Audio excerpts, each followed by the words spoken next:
obboloota na waliin jiran kanadha. Kana hojjete malee ana miti. Obboleessa koo Joosiidha kan hojjete. Obboleessa koo Aliidha kan hojjete jechuudha. Sababni isaa lafan naa galuu dideetti isaan gaafadhee sagaleen koo dhaga'amaa hin jiru jamaa. Ni dhaga'ama barsiisa. Akka ajaa'ibaatti dhaga'ama.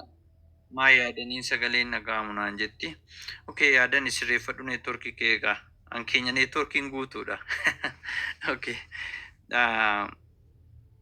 Dhugaa dubbachuuf onnee koorraa hunda keessan galateeffadha. Bulisi keenya ejenti bijigaan hin deemin jechuun dhimmi biraallee yoo si qabee yoo hirribillee si qabee akkatti naa teessuu barbaada. Sababni isaa akkaataa addaa tokkoon dhufe inni iddoo kana waanuma sila Joosiin faa Muluqaan farraa dubbataa jiran irraa dhufe utuu namni tiiktookiidhaan pilaatfoormii kana arrabsuuti dhaga'ee kan inni gadi buufatee dhufe har'a ejentii ta'eeraa sadarkaan isaa guddaadha. Nama hojii guddaa hojjetaa jiru. Afaan isaarraallee waan xiqqoo uummanni kun akka dhaga'uu barbaada. Garuu ergan jalqabee muuxannoo kiyyaa sanarraa waa xiqqoo isinii qooduu barbaada. Gara pilaatfoormii kanaa yookaan pilaatfoormii kana akkamittan argadhe? Akkamittan argadhe sarraan isinitti dubbadha. Namni nan afeerre quban qabu. Gaafa ta'e tokko garuu private groupii wayiin seenee akkamitti akkan seeneen beeku.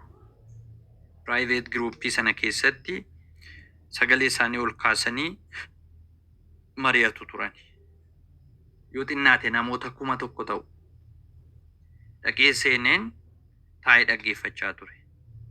Dhaggeeffadhee wanni kun ani immoo pilaatfoormii onlaayinii dhimma barbaaduuf hin qaba.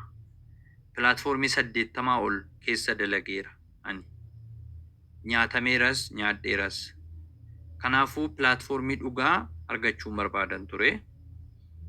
Kanaaf pilaatfoormii sana kana waa'ee kanaa dubbatu hin mari'atu turanii waan qarshii argatan irraa waliin dubbatu turanii ani qarshii amman argadheera waliin jedhu turanii booda namni haaraan tokko seeneera jedhanii piraayiveetiidha isiniin jedhee jira. Haakerii miti garuu maaliif akkan iddoo sana galee waaqatu beeka. Beeku haakerii miti dhuguma isinitti hima. Ani akkaawuntii namaa cabsuuf illee barumsa isaallee hin qabu. Garuu akkamitti akkan seene har'ayyuu hin beeku iddoo sana. Ani garuu sa'aatii walakkaa gidduutti infoormeeshinii isaanii hunda jalaa fudhadhe. Ani akka addabaabaayatti bahee akkanatti dubbatamu iyyuu hin beeku. Jarri dhokataniiti teelegiraamii keessatti private groupii uumaniiti kan isaan haasa'u waan ta'eef. Achumaan fudhadhee baheen barreessee jechuudhaan waan barbaachisu kanas gadi buusee maal jedheen warra pilaatfoormii kanatti barreesse.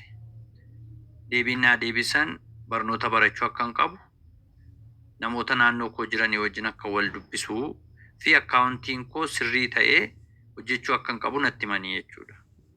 Achii booda waan hin godhuun qabu nama afaan Oromoon barsiisu homaallee hin arganne mana 1,000 ol lakkaa'ee mana 1,000 booda mana tokko keessa boqodhe jechuudha. Dhuguma isinitti hima mana 1,000 lakkaa'eera.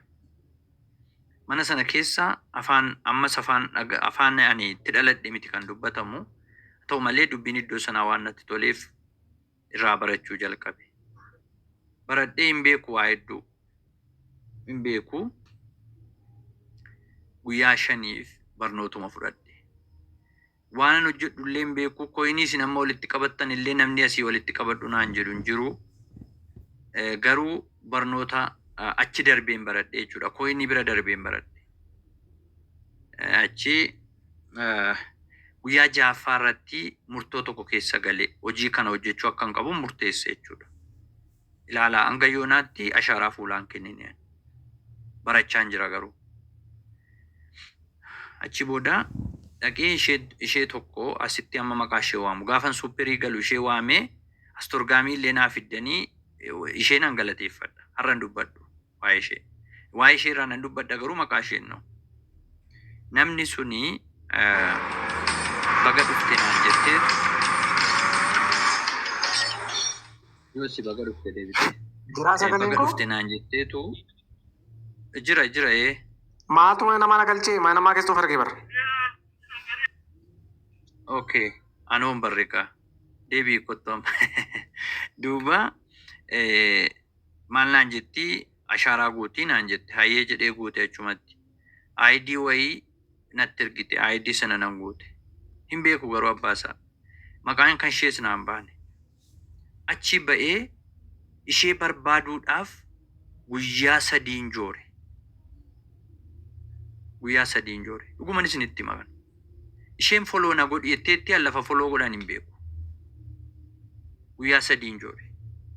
Garuu guyyaa ja'affaa koo irratti bakka koinii fudhadhu natti himte baraa. Gubbaa kanarraan argattaa teessuma kanarraa immoo 200 fudhattaa akkana jettee natti himte jechuudha. Waa'ee faayireworkii waan ta'e natti himte. An faayireworkii isa kam akka ta'e hin beeku. Achi duuba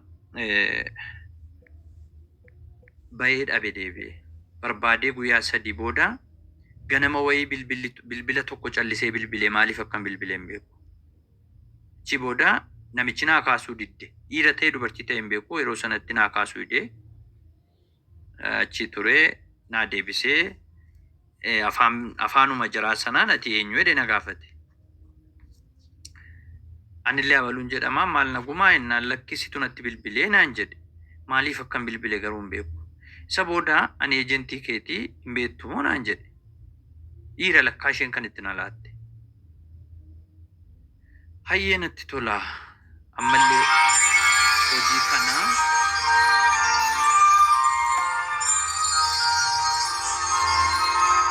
hojii kana sirnaan hojjechuu barbaada.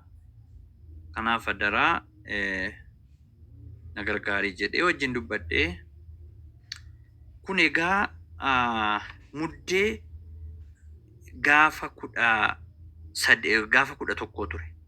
Muddee 11 2024 keessa jechuudha. Akka lakkoofsa warra Awurooppaatti kanan dubbachaa jiru. Achi booda namni sun na waamee egaa waan jiru akka hojjennu walii galle. Isa booda ejentii ta'uu barbaada jedheen dubbise. Hayyee ejentii ta'uu dandeessaa naan jedhan. Okey na godhaa akka lakkee ejentii ta'uu dandeessu yoo sadarkaa kee shaniin geesse malee naan jedhan. Tole ishii koinii eessaa argee bitadha? Birrii meeqaan bitama? Koinii akka waan ta'e screenshot godhanii natti erganii nama kana irratti birrii ergiitii namni sun siif gadhiisaa sana booda koinii jijjiirtee sadarkaa kee guddiftaa jedhanii waan ta'e natti himan.